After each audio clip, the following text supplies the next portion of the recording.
Dictation गति 100 शब्द प्रति मिनट स्टार्ट। साक्षी ने प्रकरण में कोई भी कथित आपराधिक सामग्री को जब्त करना नहीं बताया है। यद्यपि जब्ती न होने का कारण विरोध होना बताया है, परंतु शासकीय कार्य में व्यवधान उत्पन्न करने के संबंध में यदि कोई पुलिस शिकायत की गई हो या वरिष्ठ अधिकारियों को संबंधित अभियुक्त के विरुद्ध कोई वैधानिक कार्रवाई की अनुमति चाही गई हो, ऐसा भी कोई दस्तावेज अभिलेख पर नहीं है और ना ही कोई पंचनामा पृथक से तैयार किया गया कि मौके पर विरोध के कारण जब्ती नहीं की गई। अपराध की विषय वस्तु ही मौके से जब्त नहीं किए गए तथा अभियुक्त के पंचनामे पर हस्ताक्षर की अनुपस्थिति और स्वतंत्र साक्ष्य के अभाव में संपूर्ण कार्यवाही अविश्वसनीय हो जाती है। जब कोई व्यक्ति जिसने पुलिस अधिकारी की उपस्थिति में असंज्ञेय अपराध किया है या जिस पर पुलिस अधिकारी की उपस्थिति में असंज्ञेय अपराध करने का आरोप लगाया गया है, उस अधिकारी की मांग पर अपना नाम और निवास बताने से इनकार करता है या ऐसा नाम निवास बताता है जिसके बारे में उस अधिकारी को यह विश्वास करने का कारण है कि वह मिथ्या है, तब वह ऐसे अधिकारी द्वारा इसलिए गिरफ्तार किया जा सकता है कि उसका नाम और निवास अभी निश्चित किया जा सके। जब ऐसे व्यक्ति का सही नाम और निवास अभी निश्चित कर लिया जाता है, तब वह प्रतिभुओं सहित या रहित यह बंध पत्र निष्पादित करने पर छोड़ दिया जाएगा कि यदि उससे मजिस्ट्रेट के समक्ष हाजिर होने की अपेक्षा की गई तो वह उसके समक्ष हाजिर होगा, परंतु यदि ऐसा व्यक्ति भारत में निवासरत नहीं है तो वह बंध पत्र में भारत में निवासी प्रतिभू या प्रतिभुओं द्वारा प्रतिभूत किया जाएगा। यदि गिरफ्तारी के समय से 24 घंटों के भीतर ऐसे व्यक्ति का सही नाम और निवास अभी निश्चित नहीं किया जा सकता है या वह बंध पत्र निष्पादित करने में अपेक्षित किए जाने पर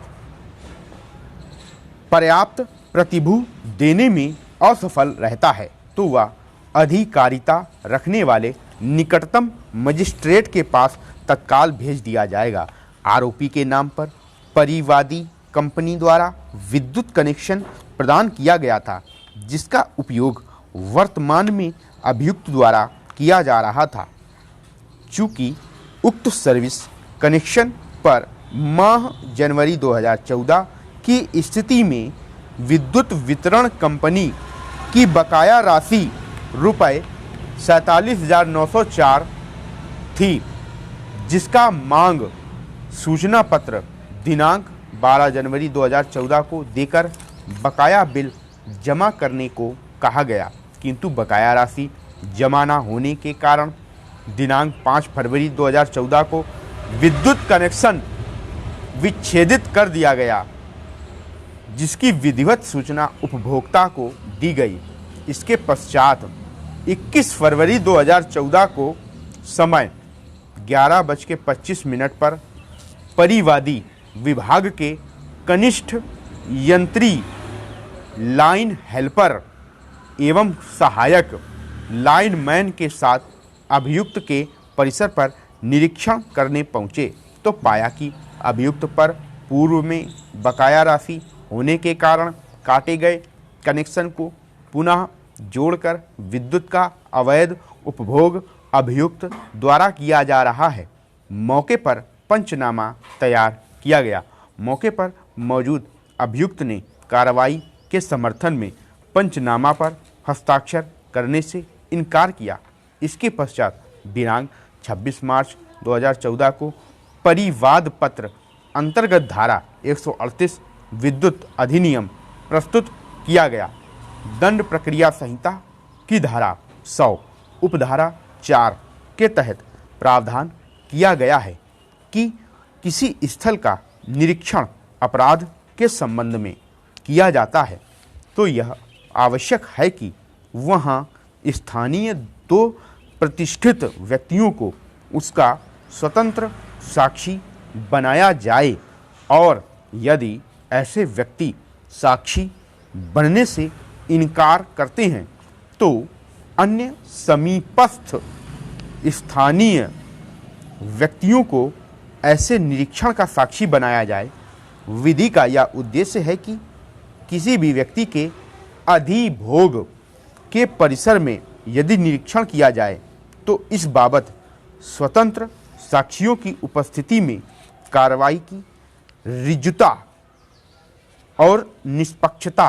को बनाया रखा जाए। उक्त प्रावधान आज्ञापक है, जबकि साक्षीगण प्रति परीक्षण में स्वीकार करते हैं कि पंचनामे पर किसी स्वतंत्र साक्षी के हस्ताक्षर नहीं कराए गए थे। स्टॉप।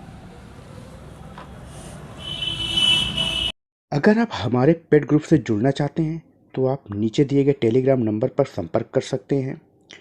पेड ग्रुप में आपको डेली डिक्टेशन और उनकी आउटलाइन उपलब्ध करवाई जाएंगी।